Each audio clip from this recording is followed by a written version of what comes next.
여러분, 하나님이 지으신 모든 세계가 참 보시기에 좋았습니다. 굉장히 좋았습니다. 그런데 지금 오늘 말씀을 보니까 이 좋았던 세상에 균열이 가기 시작하고 우리가 너무나 잘 알고 있는 죄가 이 땅에 들어오는 첫 이야기가 오늘 말씀에 기록되어 있습니다. 자, 오늘 굉장히 많은 친구들이 있는데 한번 제가 질문을 해볼까요? 자, 누가 여자를 꼬셨나요? 누구였을까요? 아는 사람? 예. 준영이가 제일 먼저 들었어요. 준영아, 누가 뱀을 이런 누가 여자를 꼬셨나요? 네, 맞아요. 네, 박수 한번 쳐주세요. 네. 놀라운 사실이에요. 벌써 준영이가 지금 그 사실을 알고 있다는. 네. 귀에 누가 속삭였어? 네, 누군지는. 네. 여러분, 여기 맨 먼저 이 뱀에 대해서 좀 우리가 질문을 해봐야 됩니다. 뱀은 그렇게 나쁜 생물인가요? 뱀은 굉장히 나쁜 생물인가요? 왜 하필이면 그 많은 생물들 중에 사단이 뱀을 골랐을까요? 제일 먼저 제가 일단 결론을 먼저 말씀드리면 뱀 자체가 나쁜 건 아닌 것 같아요. 뱀은 그냥 피조물이죠. 하나님이 지으신 많은 생물들 중에 하나일 뿐이에요.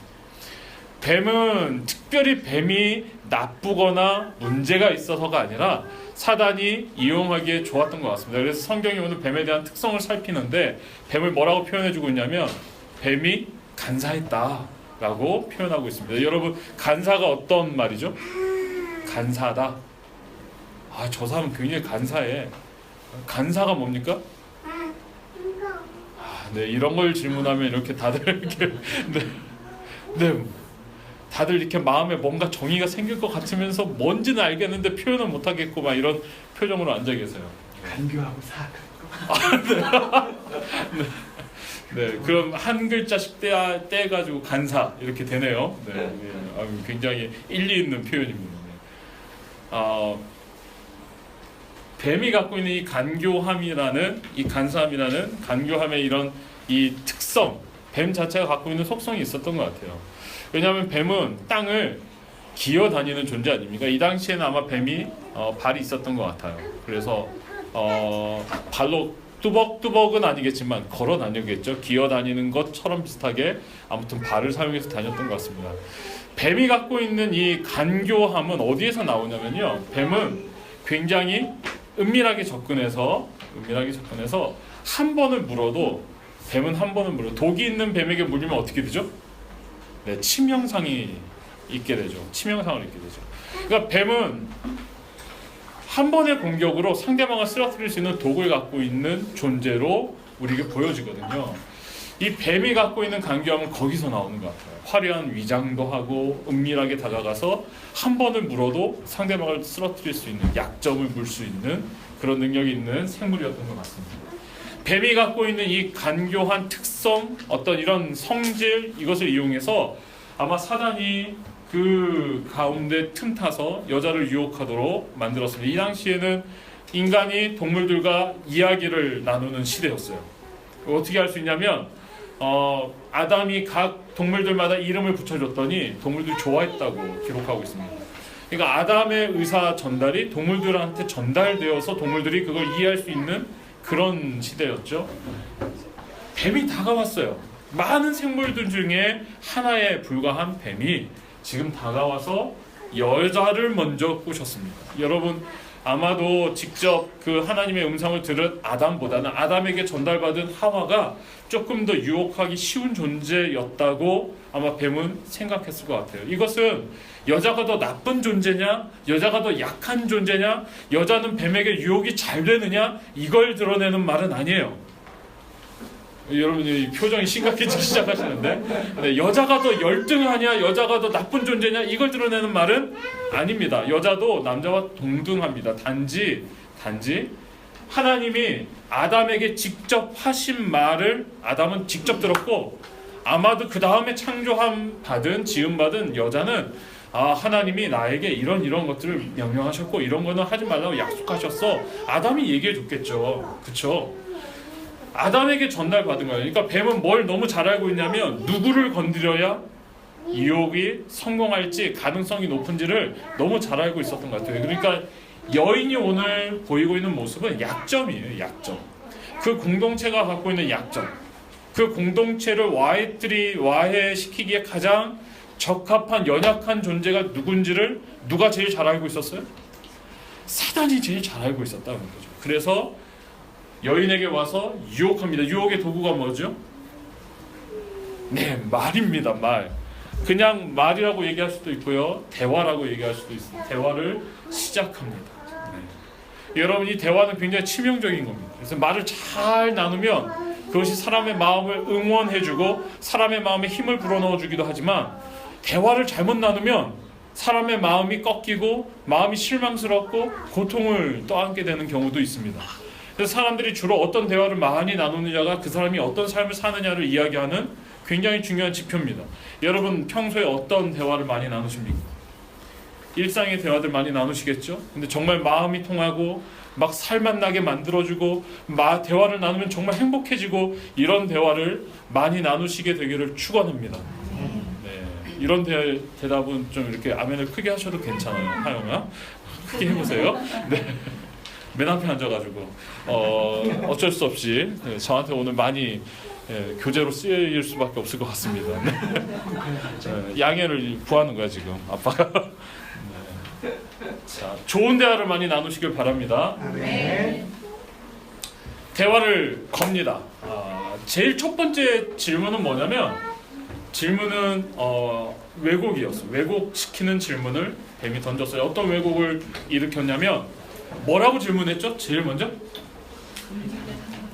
네, 여인에게 찾아와서 뱀이 뭐라고 얘기했습니까? 아까 조금 전에 저희가 다 읽었지만, 하나님이 동산에 있는 모든 나무의 실과를 먹지 말라고 하셨나? 이렇게 물어봤어요. 네. 여러분, 사실은 여러분 2장을 읽어보면 하나님이 에덴 동산을 만드시고 동산에 있는 모든 나무의 실과는 다 너희가 임의로 먹되, 임의라는 말이 들어있다는 건 뭡니까? 하고 싶은 대로 먹고 싶은 대로 너희들이 땡기는 대로 너희들 양껏 마음껏 먹어라, 이렇게 말씀하셨어요. 근데 단 한 가지, 딱 한 가지, 동산 중앙에 있는 선악을 알게 하는 나무, 여러분 동산에 있는 모든 나무를 다 먹어도 돼요. 근데 그 수많은 나무들 중에 딱 뭐만 금지하셨어요? 네, 이거 지키기 어려울까요? 쉬울까요? 이거 먹고 살기 힘든 조건인가요? 살기 좋은 조건인가요? 굉장히 좋은 조건이죠.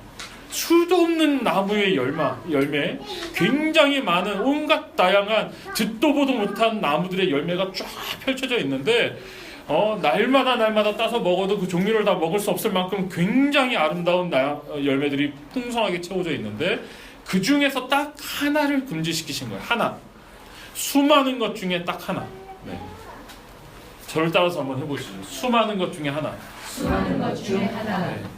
다 안 되는데 하나를 허락하신 게 아니라 다 되는데 하나를 금지하신 거예요. 이거는 하지 마라, 이렇게 얘기하신 거예요. 그런데 그 금지된 한 가지를 부각시키기 위해서 뱀이 어떻게 말을 걸어요? 하나님이 다 먹지 말라고 하셨지? 이렇게 물어보는 거예요. 그러니까 여자가 어떤 생각이 들어요? 가만히 있어봐, 다 먹으라고 하셨는데 먹지 말라고 한 거 뭐 있었지? 아, 맞아, 동산 중앙에 있는 그 나무, 어쩐지 그 얘기 들었을 때 내가 좀 기분이 안 좋다. 다 먹으라고 하셨는데 그거 하나는 먹지 말라고 왜 그러셨을까? 이런 마음이 드는 거예요. 네. 동산 중앙에 있는 나무, 그거 하나는 먹지 말라고 하신 거죠. 그러자 여자가 뭐라고 대답하죠? 제가 지금 얘기한 이 얘기를 뱀에게 들려줍니다. 다 먹으라고 하셨는데 동산 중앙에 있는 그 나무의 열매는 먹지 마라, 이렇게 얘기하시죠. 그 이야기를 하는 가운데 여인의 속마음이 비추어 보여지기 시작해요. 왜냐하면 여기에는 하나님의 말을 옮기는 여인의 마음이, 하나님의 말씀이 여인의 마음을 투과해서 보여지기 때문에 그렇습니다. 뭐라고 얘기하죠, 여인이? 뱀에게? 뭐라고 얘기합니까? 과장은 뭐죠? 과장은?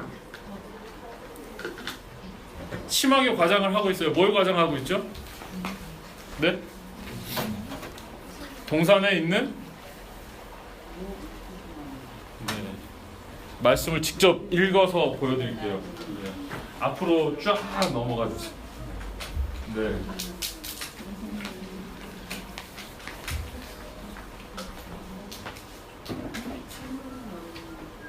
동산나무의 열매 우리가 먹을 수 있으나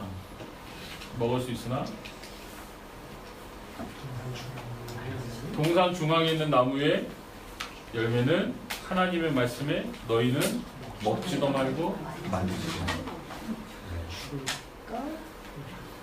네. 축소는 죽을까죠. 네.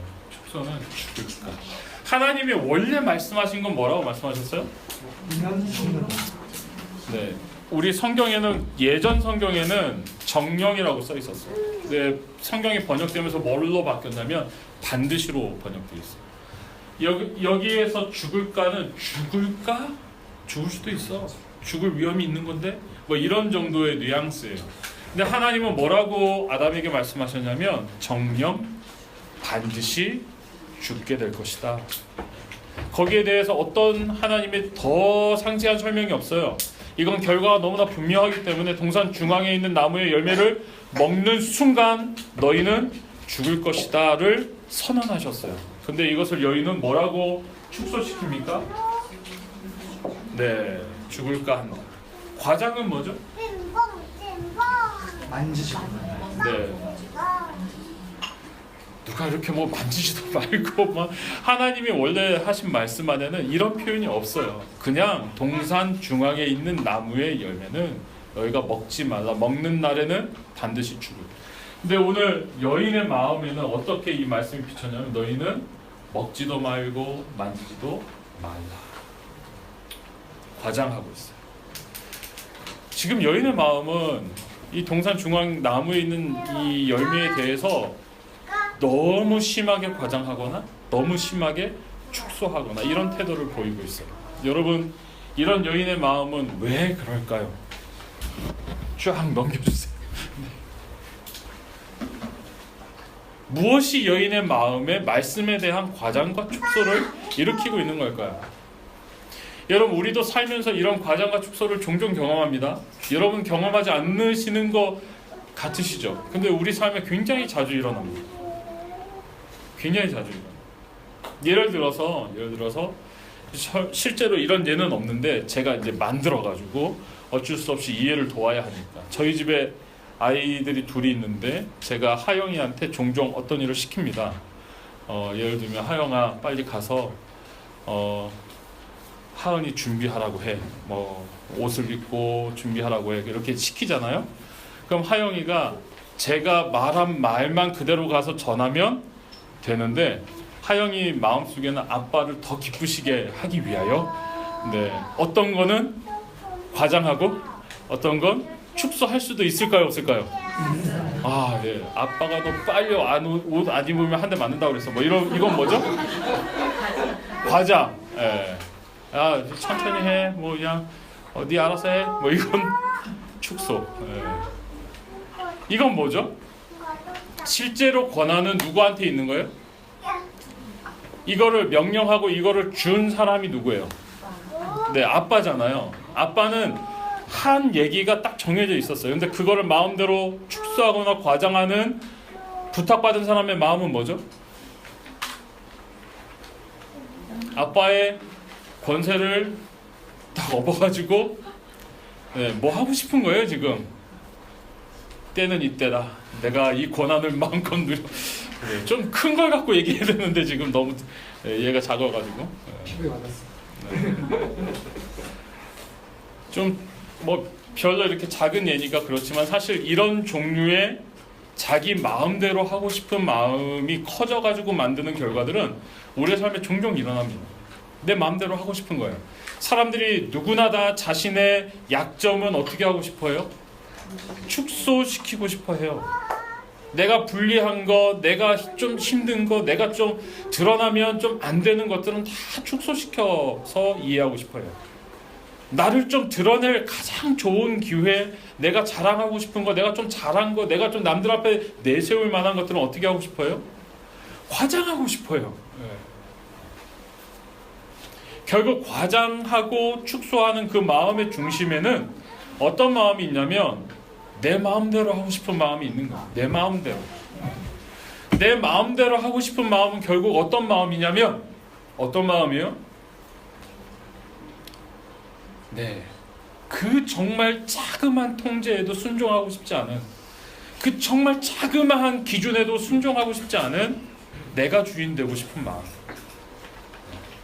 부탁은 아빠가 했지만 아빠의 권세를 가져다가 내 마음대로 쓰고 싶은 것은 내가 주인이기 때문에 그런 거예요. 하나님이 우리에게 주신 참으로 좋은 수많은 것들 안에서 내가 부탁받은 정말 별것 아닌 작은 것에 순종하지 못하는 마음은 내가 주인 된 마음이에요. 내가 주인 되고 싶은 마음. 내가 주인이 되어서 내 삶을 마음껏 자랑하고 마음껏 살아가고 싶은 마음이 우리 마음 가운데 다 깃들어 있다니까요. 그래서 우리는 이런 이야기를 들을 때 과장하거나 축소하는 거예요. 과장하거나 축소해요.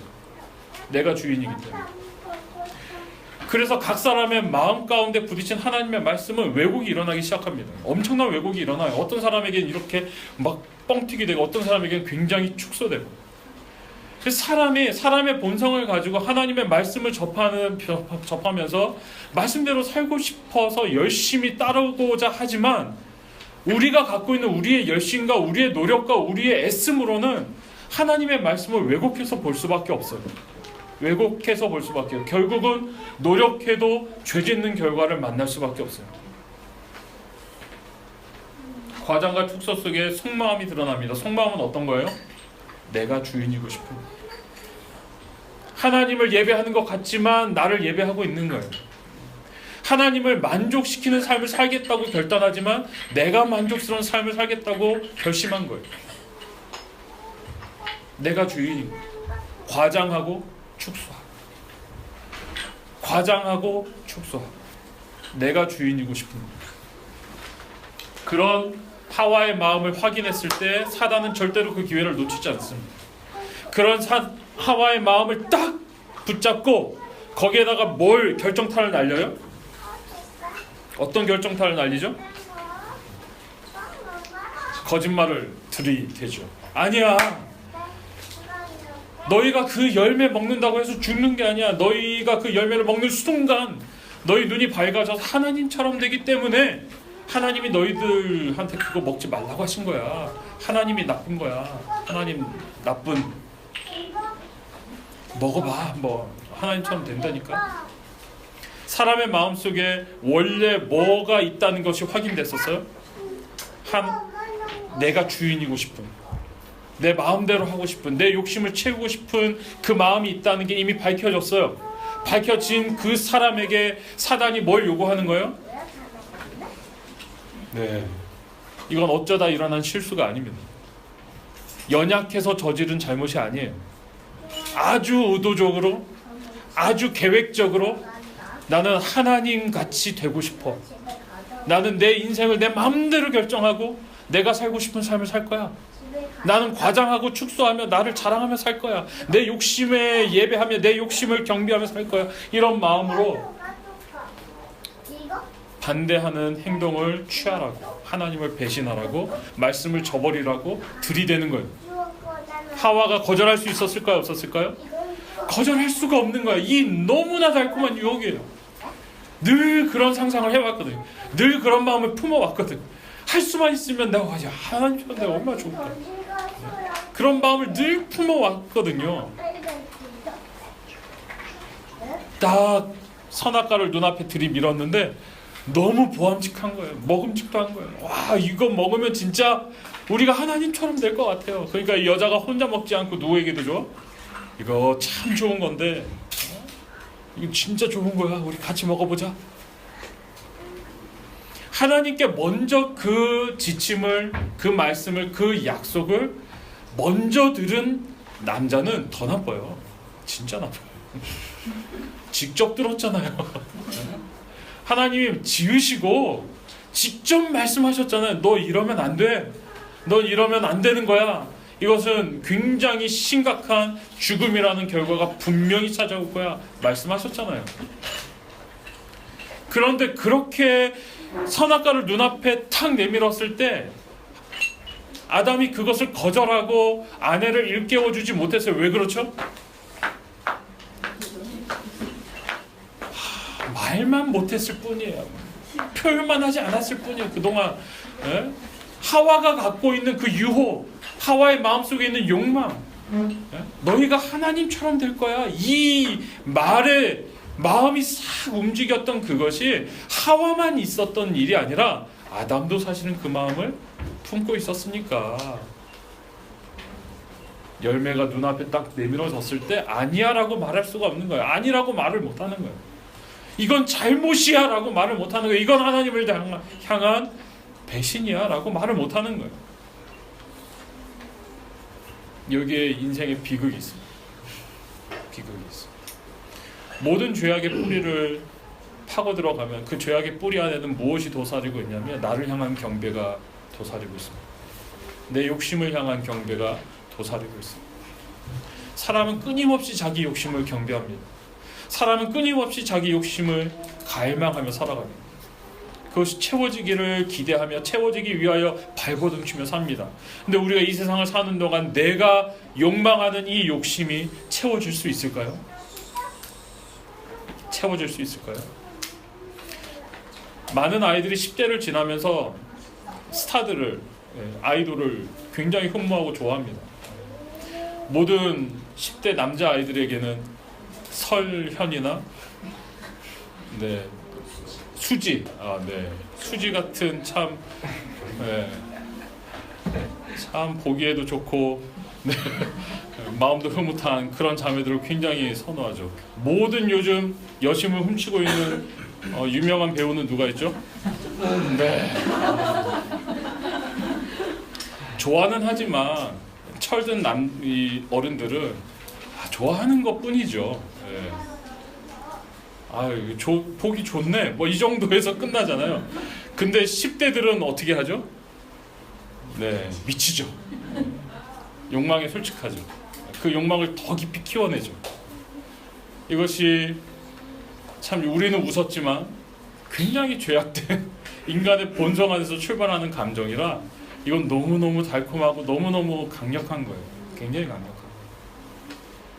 정말 이런 욕망이 잘못 키워지면 무시무시한 결과를 낳을 만큼 끔찍한 일을 저지르기도 해요. 그래서 잘 다스려야 돼요. 욕망하는 마음은 누구에나 똑같습니다.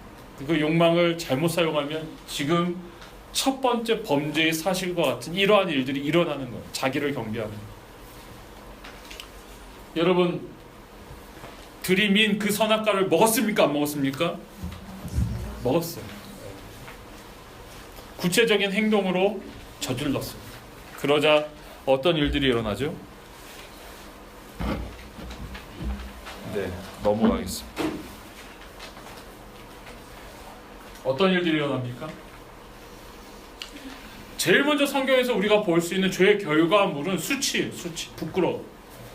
무엇으로도 씻을 수 없는 엄청난 부끄러움이 이들에게 임했어요.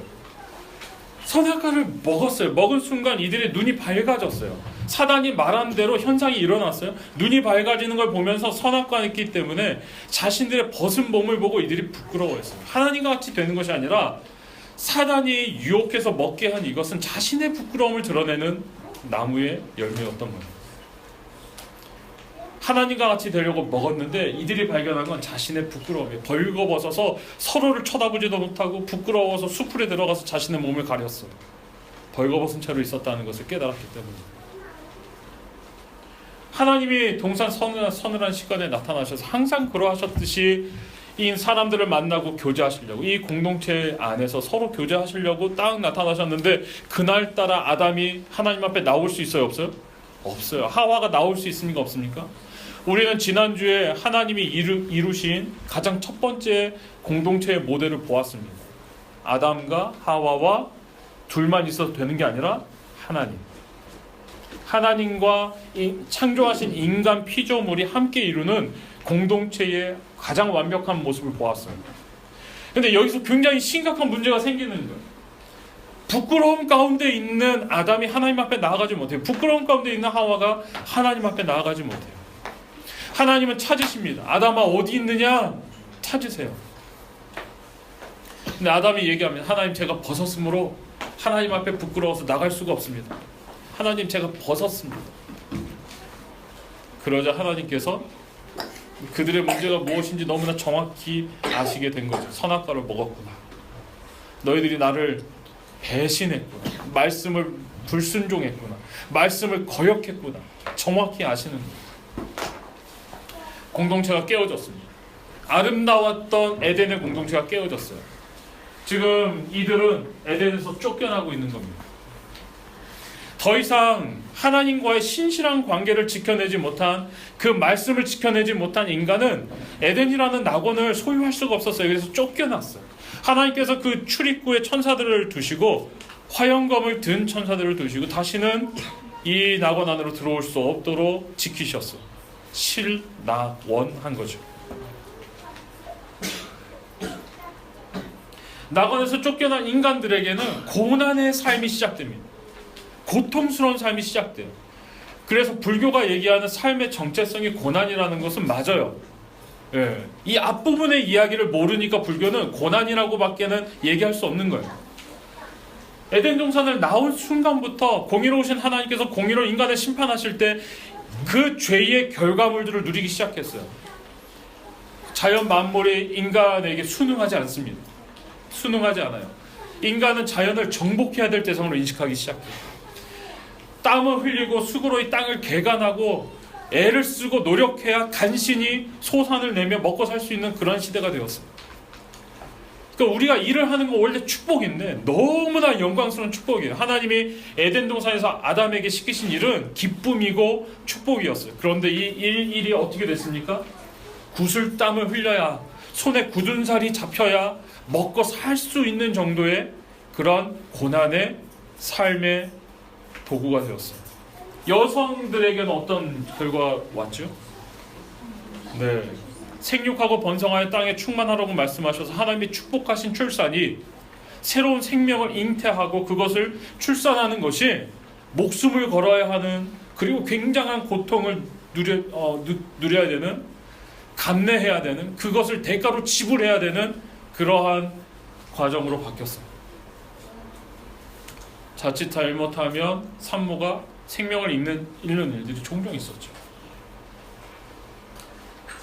온 자연 만물이 저주를 받아서 죄의 영향력 아래에 있게 되었습니다.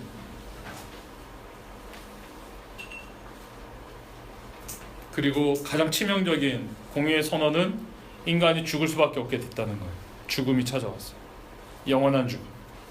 너희가 흙으로부터 왔으니 흙으로 돌아가야 한다고 말씀하셨어요. 그래서 인간의 죄의 결과물들은 하나같이 우리의 삶에 너무나 중요하게 이미 들어와 있는 거예요. 우리는 그 죄의 결과물들을 우리 눈으로 보고 있어요. 삶으로 이미 느끼고 있어요. 무엇인지 그 실체를 우리는 피부로 분명하게 느끼고 있어요. 죄의 결과물들을 피부로 느끼고 있는 사람이 죄의 원인에 대하여 고민해보지 않는다는 건 이건 심각한 문제예요. 우리의 삶이 원래 이랬는가를 질문해보지 않는다는 건 심각한 문제예요. 성경 우리가 원래 이런 삶을 살았다고 얘기하지 않아요. 우리의 삶이 이렇게 된 이유가 뭐 때문이라고 얘기하냐면 죄악 때문이라고 얘기합니다. 아담과 하와의 죄로부터 시작된 일이라고 얘기합니다. 근데 여기 한 가지 재미있는 사실이 하나 있어요. 너무 이 심각한 죄의 문제, 영향력, 결과들이 막 발생되는 이 와중에 여러분 굉장히 궁금하지 않습니까? 하나님은 어떤 마음이셨을까? 재밌는 건요, 창세기 3장 이후에 인간의 죄의 역사가 시작된 이후에 하나님께서 개인적인 어떤 감정의 분노와 감정의 어떤 그 무서움, 뭐 싫어하시는 것, 실망하시는 것, 이런 것들을 말씀 속에서 자신의 개인적인 감정으로 표현하여 들려주시는 말씀이 없어요. 너무 이상하지 않아요? 하나님이 그렇게 아름답게 창조하신 에덴이 깨어졌어요. 우주 만물이 죄악으로 인하여 신음하기 시작했어요.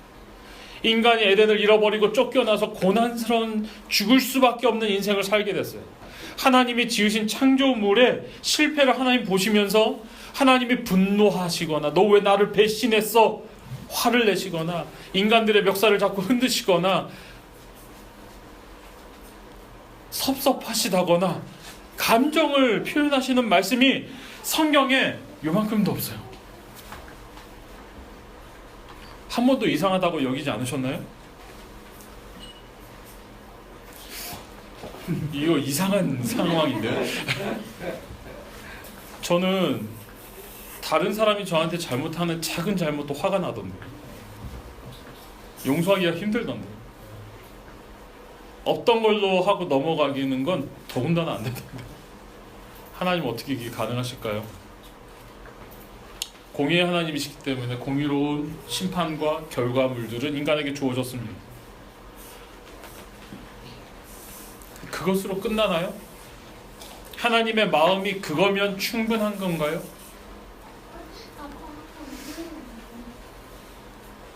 하나님의 분노나 실망감이 성경에 표현되어 있지 않아요.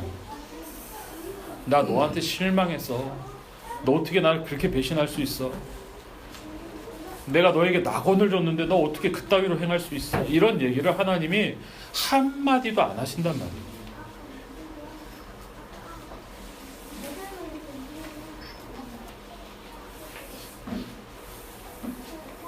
하나님은 우리를 너무너무 인격적으로 다루세요. 그러니까 인격적인 부모가 되려면요 하나님을 깊이 묵상하셔야 돼요. 인격적인 부모가 되려면 하나님을 깊이 묵상하셔야 돼요. 그러면서 하나님께서 그 깨어진 공동체, 깨어진 관계에 아파하시는 마음이 어떻게 표현되냐면 사랑으로 표현돼요. 사랑. 얼마나 아파하시는지, 얼마나 안타까워하시는지, 얼마나 그 고통이 가슴속 깊이 새겨지고 있는지를 하나님께서는 사랑으로 우리에게 얘기해 줘요. 섭섭하다, 실망이다 이런 얘기 안 하시고 하나님께서 그 마음을 뭘 위해 사용하시고 계시냐면 이대로 우리를 둘 수 없어. 이대로 사람을 그냥 둘 수 없어. 이대로 내 가장 사랑하고 아름다운 피조물을 그냥 둘 수 없어. 내가 이들을 위해 뭘 할 수 있을까? 뭘 해야 될까? 그걸 실행하시고 준비하시고 그걸 차근차근 진행하시는 것으로 하나님이 자신의 마음을 우리에게 보여주고 계시다는 거예요. 하나님이 실망 안 하신 게 아니죠. 하나님이 가슴이 안 아프신 게 아니에요. 하나님이 고통스럽지 않으신 게 아니에요. 너무 실망스럽고 너무 고통스러우세요. 우리의 죄악 때문에 자연 만물만 신음하는 게 아니야. 하나님도 아파하세요. 그 아파하시는 걸 우리에게 쏘아붙이지 않고 우리를 위한 사랑의 계획으로 준비하고 계시다는 거예요. 철저하게 준비하고 계시다는 거예요. 그 마음을 결정하신 하나님께서 인간의 모습을 보았을 때 그 초라하고 죄악 가운데에서 실패함 가운데 정말 뻘쭘하게 서 있는 인간의 모습을 보셨을 때 자신의 부끄러움은 가려야 되겠죠. 나뭇잎을 대충 엮어가지고 부끄러운 것만 가리고 서 있는 인간의 모습을 보셨을 때 하나님께서 가만히 계실 수가 없는 거예요. 그래서 지나가던 동물을 죽여가지고 피를 흘려서 가죽을 취하시고 가죽 옷을 지어주셨다고 성경은 기록합니다. 이것은 앞으로 하나님이 행하실 모든 구원 계획의 예고편 같은 일입니다. 내가 너의 부끄러움을 가리기 위하여, 내가 너의 수치를 가리기 위하여 생명을 취하여 피를 흘리고 그것으로 너를 덮어줄 거야. 그것으로 네 부끄러움을 가려줄 거야. 다시는 죽음 가운데 얽매여 고통 가운데 사는 삶이 되지 않도록 내가 너에게 생명의 길을 열어줄 거야. 하나님이 이렇게 마음을 먹으신 거야. 이미 그때, 이미 그 순간 그 일을 행하고 계신다. 여러분 다시 조금 더 기억을 되돌려서 이전으로 돌아가서 하와가 유혹받은 결정적인 하와의 마음의 상태가 뭐였다고요? 아담도 동의했던 그 마음이 뭡니까? 우리가 하나님과 같이 되려. 선악과를 먹으면 너희가 하나님처럼 될 수 있어. 이것이 엄청난 유혹이었어요. 내 삶의 주인 노릇을 내가 하고 싶어가지고. 하나님께서 마음 먹으신 건 그 정반대였어요. 하나님과 같이 되려고 선악과를 먹은 인간들을 위해서 하나님은 인간과 같이 되셔서 이 땅에 찾아오셨어요. 그것이 복음입니다. 우리를 그냥 내버려 두실 수가 없어서, 죽도록 내버려 두실 수가 없어서, 부끄러움 가운데 평생을 살도록 그냥 방치해 둘 수가 없어서 하나님이 작정하셨어요. 계획하셨어요. 인간과 같이 되셔서 인간의 몸을 입고, 빌립보서에 기록된 그 말씀 그대로 자기를 비워 종의 형체를 가져 우리와 같이 되셨어요. 그리고 죽기까지 순종하셨다고 기록하고 있습니다. 우리를 위하여 죽으셨어요. 우리는 하나님을 배신하고 하나님의 말씀을 거역하며 하나님과 같이 되려고 나쁜 짓을 했는데, 그 죄악을 저지른 우리를 위하여 하나님께서 인간같이 되셔서 우리를 찾아오셨어요.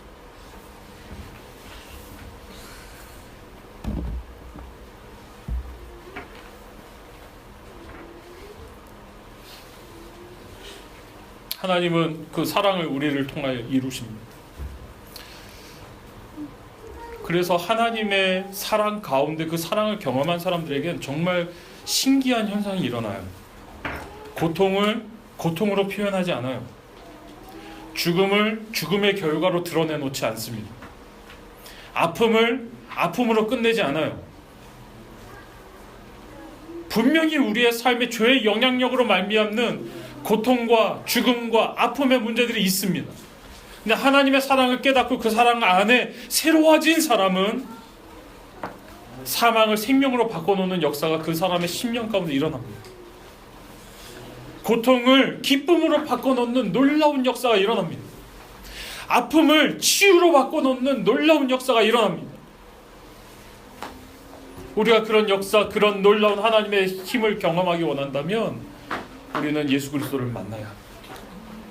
주님이 예비하신, 하나님이 예비하신 우리를 향한 생명의 길을 열어주신 예수님을 만나고 주님 안에서 살아갈 때 우리는 그 놀라운 하나님의 사랑을 경험하게 됩니다.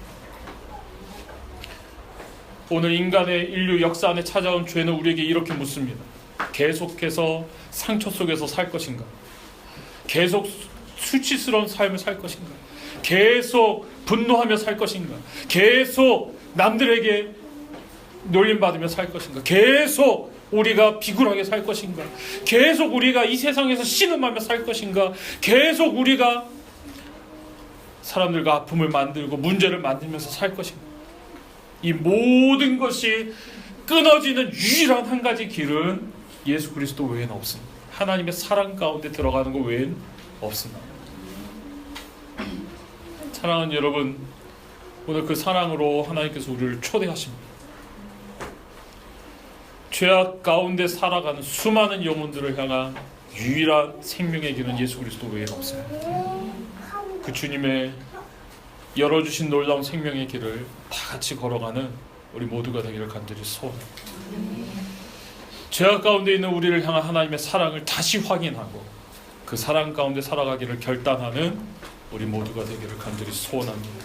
기도하겠습니다.